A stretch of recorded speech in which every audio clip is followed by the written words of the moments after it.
You've been working hard, sacrificing, and waiting a long time to finally be able to retire.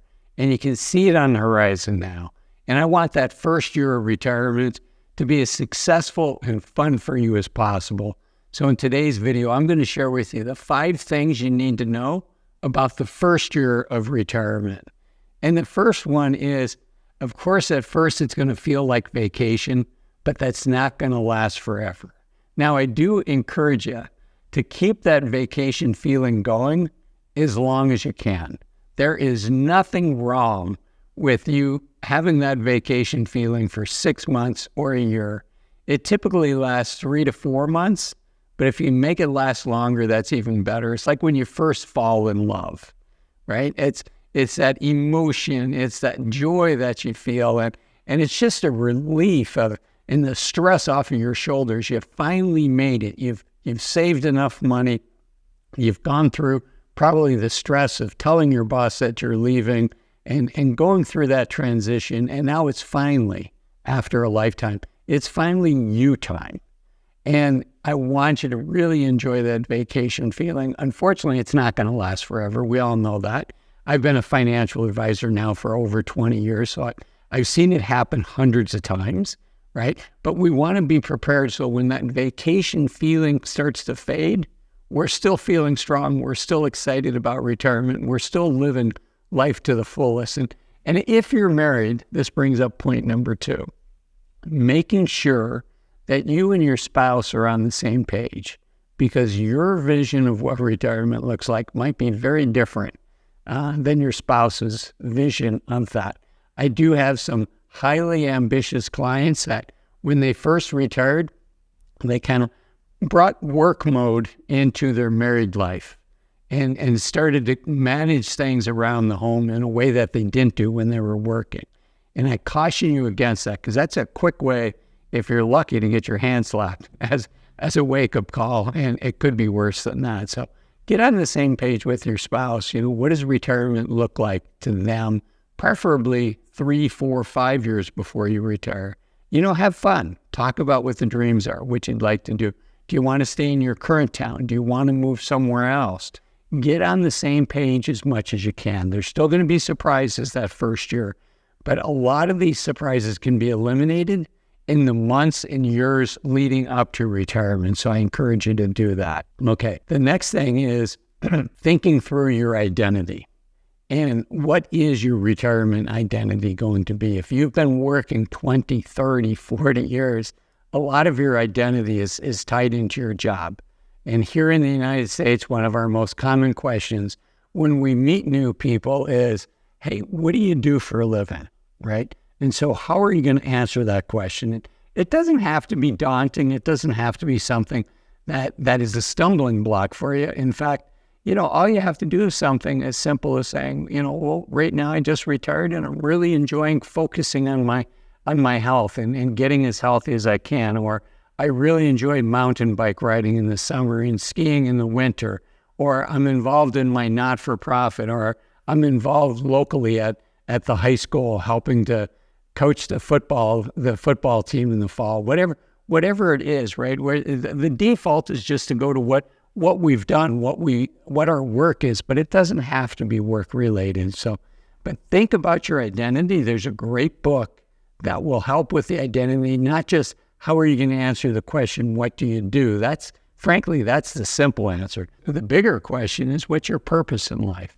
And there's a great book by a gentleman by the name of Arthur Brooks. It's called From Strength to Strength. That will walk you through that. Boy, if you can read that book 3, 4, 5 years before you retire, even, anytime after your 30s, I think it makes a lot of sense to read the book, because Mr. Brooks does a great job of going through the different transitions in life and how we kind of transition our roles. When we're younger, we're doers. And as we get older, we become more mentors and teachers to other people, and incorporating that into your life so you can constantly, as the book title says, go from strength to strength. I want to get back to something I opened with in this video, which is that vacation feeling. So that vacation feeling is one of 4 phases of retirement. The first phase is vacation. Unfortunately, the next two phases can be a little challenging. And the second phase has to do with loss. Yeah, oftentimes, new retirees will feel a sense of loss. They've lost some of their friends that they used to work with. No matter how good of friends you were, it's going to be different after you retire. After you're no longer going to the office, you no longer have that common mission, that common cause, maybe even the common enemy, right? The person in the office that maybe you don't like. And once you lose that commonality, you're still going to get together. You're still going to be friends, but it is going to be different. So you're feeling the loss of that. You're feeling the loss of identity that we talked about. And just know that it's normal. And oftentimes, people do really well going to therapy and talking about it and thinking about it ahead of time. But just having it on your radar screen, something that you're going to think about, which is, how are you going to deal with the loss? What do you think you're going to miss the most? And what can you do to minimize the pain and the feeling of loneliness that maybe comes from that? And while you're losing some friends, you're opening up the door to make other friends. And oftentimes, we make friends, many of us make friends from our hobbies. So is there a new passion hobby a couple of years before you retire that you can start getting into to help both with the identity side of things and then also with the friends? Speaking of identity, that's the third phase, is re-potting yourself, I think is the term. And just coming up with, who are you in retirement? And the third phase is really about iteration. It's about trying different things to find out who you are, what's going to get you excited to get out of bed, what's going to be your new purpose, and finding that. And some folks are going to get fortunate and find that right away, and other folks, it's going to take a couple iterations. You're going to try working at the local not-for-profit down the street that you like and find out, it's not your thing. Maybe you tried being a coach an assistant coach on the high school team. You find out that's not your thing either. But then you get involved in your church or whatever, and that becomes your next thing. So the third phase is iterating to find your purpose. And then the fourth phase is where you've been rerouted. You found your new life. You've established your new identity. And as a financial advisor for over 20 years, the vast majority of my clients, 80, probably 90% of clients, once they get to that other side, once they've transitioned, once they've found their new life, they look and they say, A, I don't know how I ever had time to work. And B, I'm so glad that chapter is behind me. So that's super important. Let's keep going. We talked about 4 of these challenges. The next one that I want you to be aware of in the first year of retirement, some things to expect is, and importantly, how you look at risk is likely going to change. And when I say risk, I don't mean the risk of hang gliding or riding a motorcycle on the highway, although that's probably going to change too.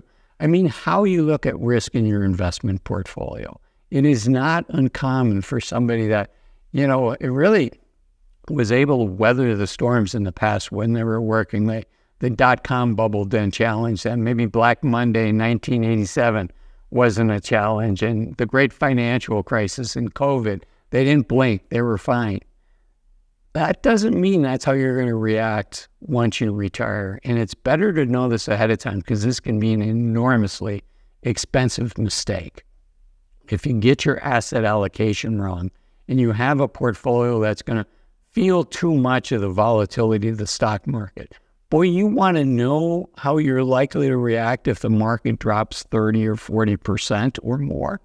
You want to know how you're going to react to that before the market drops ahead of time. Because as I record this, the market's at an all-time high. It's much easier to change your asset allocation. It's much less expensive to change your asset allocation and to get it right for your new views on risk. It's much less expensive to do that when the market's at all-time highs than after the markets drop 30 or 40% and given back 4, 5, 6, 7 years of return. So super important that you think about that. And then another super important one is your healthcare costs. Preparing for your healthcare costs. A lot of people think, once I get on Medicare, I don't have to worry about healthcare costs anymore. And I wish that was the case. But Fidelity did a very robust study, And they report that the average 65-year-old outside of Medicare needs to budget at least $150,000, $150,000 for medical costs that are above and beyond what Medicare is going to cover. So there's co-pays, there's insurance premiums, there's things that are covered by Medicare. So unfortunately, it's very expensive. And believe it or not, that number does not include long-term care insurance, which is equally expensive. And unfortunately, almost 80% of us at some point are going to need long-term care. If we make it to 65, 80% of us before we pass away are going to need long-term care. So those are the 5 things. I think it's also important to enjoy the journey up to retirement. And that's what this video is here. These are 7 things I'd like you to think about stop doing in your 50s in order to enjoy the journey until retirement as much as possible. Thanks for watching today's video, and I'll see you in there.